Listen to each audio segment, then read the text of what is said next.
Hoje nós vamos falar no Evangelho de Lucas, capítulo 8. Os dois temas escolhidos para hoje são as mulheres que serviam a Jesus com seus bens e a parábola do semeador. Nós queremos com isso mostrar que sempre há alguém disposto a fazer a obra de Deus, embora encontre muitas dificuldades, muita oposição, mas a obra de Deus, apesar de sofrida, é sublime e sempre vai poder contar com algumas pessoas. Havia algumas mulheres que acompanhavam Jesus nos seus discursos, nos seus sermões, e elas o serviam. E ele não tinha a soberba de dizer não preciso disso, porque ele poderia dizer tranquilamente: ele é o Filho de Deus, ele é dono do universo, dono do ouro, dono da prata, dono de tudo que acontece nesse mundo, mas ele era humilde o suficiente para aceitar a ajuda dessas pessoas. Lucas começa esse relato dizendo assim: e aconteceu depois disso que andava de cidade em cidade, de aldeia em aldeia, pregando e anunciando o evangelho do reino de Deus, e os 12 iam com ele. E também algumas mulheres que haviam sido curadas de espíritos malignos e de enfermidades.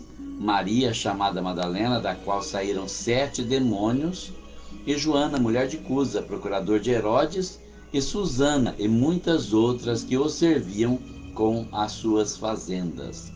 Então é notório que nós vimos aqui que a obra que ele fazia era importante, era obra de cura, de libertação, e as pessoas valorizavam o trabalho, o ministério de nosso Senhor Jesus Cristo. Ele foi inicialmente na casa do fariseu, onde a pecadora o encontrou e lavou os pés dele com lágrimas, e depois enxugou com os cabelos e derramou um unguento. Sabe-se Deus quanto ela precisou economizar para ter dinheiro para comprar aquele perfume. Mas ela queria fazer uma oferta ao Senhor e fez. E muitas vezes nós queremos fazer uma oferta, mas o materialismo não permite, não é? Nós ficamos segurando, nós ficamos nos contendo. A semana que vem eu faço, o mês que vem eu faço, o ano que vem eu faço, e nunca faz. Lembrando aos irmãos que a missão Portas Abertas da assistência à igreja perseguida nos países onde o comunismo, onde o islamismo não permite que os cristãos sobrevivam. São contrários à nossa fé e perseguem os nossos irmãos, e nós precisamos contribuir, precisamos mandar a nossa oferta para ajudá-los também. Não precisa ser muito, R$10 que você manda, 50, 100, quanto você puder. Quanto mais puder mandar, melhor. Mas se você não puder mandar muito, pelo menos um pouquinho seu, um pouquinho de outro, vai ser muito útil. Pesquisa no Google, Missão Portas Abertas, ou no YouTube, você vai encontrar o link para fazer a sua doação. Também orem pela igreja perseguida, para que o Senhor dê descanso, dê alento aos nossos irmãos. Amém? Então aqui o que nós temos, olha aqui, as mulheres andavam com ele, de cidade em cidade, eles iam com ele. Os 12 apóstolos seguiam ele para todo lado, onde ele ia, eles estavam juntos. Por quê? Eles precisavam aprender o ministério, aprender como fazer a obra de Deus. Isso leva tempo. Muita gente pensa que é assim: a pessoa vai para a igreja hoje, amanhã quer ser consagrada a pastor, depois está fazendo tolice por aí porque não teve tempo. Paulo disse que os novatos não deveriam ser consagrados a Deus para não dar ocasião para o inimigo. E muitas pessoas, quando têm pressa de ser consagradas, estão apenas querendo projetar as suas imagens, não estão buscando a glória de Deus. É necessário fazer com que amadureçam na fé, para que essas pessoas aprendam como fazer a obra de Deus e sejam úteis na causa, não escândalos, como muitos a gente vê que está fazendo, pessoas que muitas vezes se propõem a fazer a obra de Deus, mas estão aí escandalizando. Então os 12 iam com ele por onde ele ia, de cidade em cidade, de aldeia em aldeia, pregando, anunciando o evangelho, falando do reino de Deus, anunciando a salvação, proclamando o arrependimento dos pecados. E diz que também iam algumas mulheres que haviam sido curadas de espíritos malignos e de enfermidades. Por quê? Porque os espíritos malignos, eles também causam a enfermidade, não é só a doença do corpo. Algumas pessoas às vezes têm uma doença do corpo, vai no médico, toma um remédio e sabe. Mas tem pessoa que não sabe, tem pessoa que tem uma doença que parece que é crônica, ela toma um remédio melhora um pouquinho, volta, toma outro remédio, melhora um pouquinho, volta, porque é uma doença de origem espiritual. É preciso que haja libertação para que essa pessoa possa ficar finalmente curada. E aqui diz que havia várias mulheres que haviam sido curadas de enfermidades e também de espíritos malignos. Uma delas era Maria Madalena, que tinha sido possuída por 7 demônios. Olha a situação dessa mulher, como deve ter sido terrível. Como muitas pessoas às vezes que a gente nem entende, não é? E a pessoa ela precisa querer ser liberta. Se ela está possuída por um demônio, ela precisa desejar ser liberta, porque se ela não desejar ser liberta, ela não vai conseguir. Mas esse trabalho compete a nós. É jejum, é oração, é consagração, é vida de santidade, para que possamos ter autoridade para expulsar esses demônios.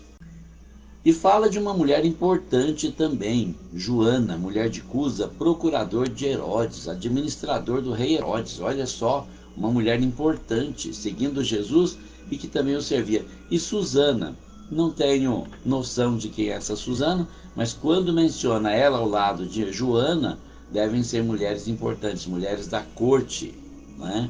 Mulheres próximas ao rei Herodes. Então eram pessoas nobres, pessoas importantes, pessoas até ricas, e o serviam com as suas fazendas. O homem de Deus precisa se dedicar à obra de Deus, a menos que ele não tenha alguém que possa bancar a sua vida. Mas se isso for possível, é importante que ele faça a obra como ele tem que fazer. E nós precisamos auxiliar, nós temos que ajudar sim. Tem muitas pessoas que queriam um caso. Ah, não, você está indo levar dinheiro para o pastor na igreja, você é bobo. Irmão, não é assim que as coisas funcionam. A igreja dá gasto, o templo dá gasto. O templo dá gasto, você gasta energia, você gasta água, você compra cadeira, você compra equipamento de som, você compra o pão da ceia, você compra o suco de uva e uma série de outras coisas que é a manutenção do templo, que precisa ser pago por alguém. Se não for pago pelos membros, será por quem? Se os crentes não pagarem, quem vai pagar? Os incrédulos? Então nós precisamos pôr a mão na consciência. A contribuição é uma coisa importantíssima. É claro que às vezes você passa por situações que é difícil, né? Você não vai tirar da boca dos seus filhos para contribuir. Mas é fácil, vai passar. Quando passar, lembra-te de contribuir na obra de Deus para que a obra continue. Nós somos os mantenedores da obra de Deus.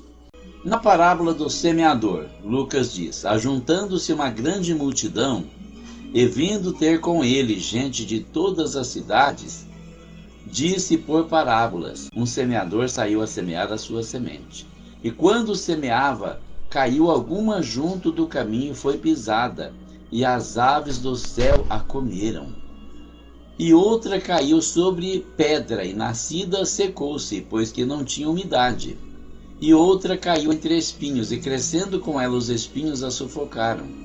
E outra caiu em boa terra, e nascida produziu fruto, 100 por 1. Dizendo ele estas coisas, clamava: quem tem ouvidos para ouvir, que ouça. Essa é a mesma palavra que ele repete várias vezes no livro do Apocalipse. Quem tem ouvidos para ouvir, que ouça. Porque muita gente tem ouvidos, mas não é para ouvir.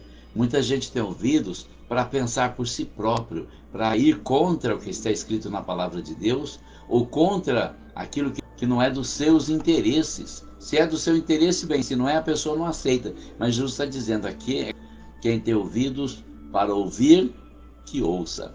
Então, o que ele está dizendo aqui? Uma multidão começou a se juntar e veio falar com ele. Veio de gente de todas as cidades, aquela grande multidão. E ele começou a contar parábolas. Parábola é uma linguagem figurada, onde você faz uma comparação de um assunto com outro para passar uma determinada lição. E a parábola do semeador, aquele homem que sai jogando semente. Hoje isso não tem muita significação, porque as pessoas não sabem o que é um semeador. As pessoas hoje estão acostumadas com as plantadeiras elétricas, eletrônicas, as plantadeiras automáticas, engatadas nos grandes tratores, não é? Mas antigamente a pessoa tinha que arar a terra com burro. Pegava o arado, passava na terra, depois passava a grade por cima, aquela gradinha puxada por burro também, e depois então ele vinha jogando a semente, cobrindo com o pé, cobrindo a semente com terra, com o pé, para que pudesse ter uma plantação e para que pudesse colher depois. Era muito trabalhoso, muito difícil, né? E ele ilustra a imagem do semeador com a pessoa que leva a palavra de Deus, vai pregando, vai semeando a palavra, e a terra então vai ser o coração das pessoas. E aí ele faz todas essas comparações. E quando ele termina a parábola, a dúvida dos seus discípulos o abordam. E os seus discípulos o interrogaram dizendo: que parábola é esta? E ele disse: a vós vos é dado conhecer os mistérios do reino de Deus, mas aos outros por parábolas, para que vendo não vejam e ouvindo não entendam. Uma profecia de Isaías que se cumpre aqui nos dias de Jesus. Ele disse: a vocês é dado conhecer, é permitido conhecer os mistérios do reino de Deus, mas aos outros eu falo por parábolas, para que eles vejam e não enxerguem, ouçam e não entendam. O que quer dizer isso?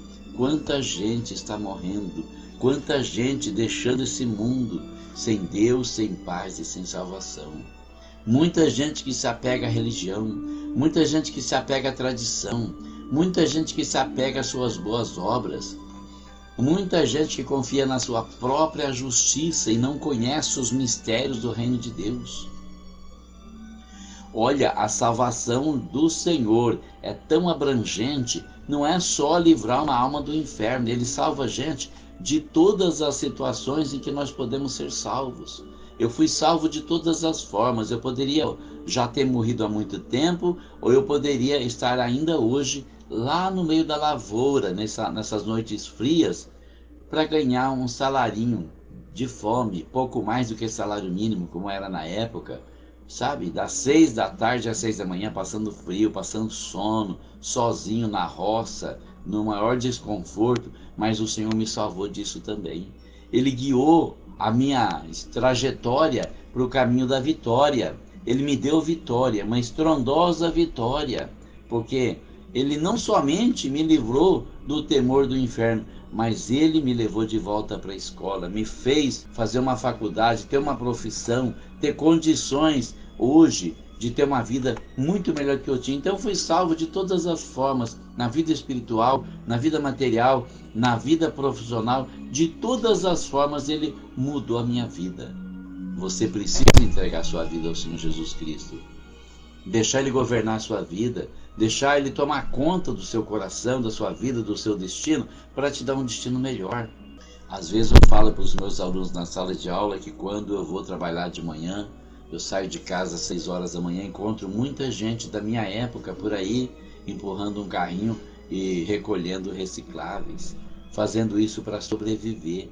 Eu poderia estar nessa situação também, mas o Senhor se apiedou de mim, me encontrou lá no passado e mudou a minha vida e garantiu o meu futuro. Nós temos que nos preparar, eu só tenho um jeito de fazer isso, é confiando no Senhor Jesus Cristo, é recebendo a sua palavra no chão do nosso coração e permitindo que o Senhor venha nos governar para nos levar para uma vida melhor e um lugar melhor também. Esta é, pois, a parábola. A semente é a palavra de Deus. E os que estão junto do caminho, estes são os que ouvem. Depois vem o diabo e tira-lhes do coração a palavra, para que não se salvem crendo. E os que estão sobre pedra, estes são os que, ouvindo a palavra, a recebem com alegria. Mas como não têm raiz, apenas creem por algum tempo, e no tempo da tentação se desviam. E a que caiu entre espinhos, esses são os que ouviram, e indo por diante, são sufocados com os cuidados e riquezas e deleites da vida, e não dão fruto com perfeição. E a que caiu em boa terra, esses são os que, ouvindo a palavra, a conservam no coração honesto e bom, e dão fruto com perseverança. É o que diz a parábola do semeador. Então olha só, esta é a parábola do semeador. A semente que o semeador está jogando é a palavra de Deus. As pessoas que estão junto do caminho, onde que ele fala isso, quando o semeador sai a semear, alguma semente cai junto do caminho. E essa semente que está junto do caminho, ele diz, são aqueles que ouvem e depois vem o diabo e tira do coração, porque estão na beira do caminho. Então, que está na beira do caminho, logo se vai também. E eles não podem se salvar crendo. Se você não crê, você não será salvo. A salvação é pela fé. A salvação é para aquele que acredita. Não é para aquele que deseja, não é para aquele que é bonzinho, não é para aquele que é santo, porque não existe santo, não existe bonzinho. Todos nós somos maus, todos nós somos pecadores. Não preenchemos a medida que Deus espera e nunca alcançaremos o nível de Deus, porque o padrão de Deus é muito mais elevado do que o nosso. Então nós precisamos crer na palavra, deixar a palavra entrar em nosso coração e nossa vida. E Jesus fala também que outra semente caiu sobre a pedra e nascida secou-se, pois que não tinha umidade. Sem umidade, ela cresce. Então, a que caiu sobre a pedra, ele está explicando, são aqueles que ouvindo a palavra, a recebem com alegria. Mas como não tem raiz, eles creem apenas por algum tempo e quando vem a aprovação, eles se desviam.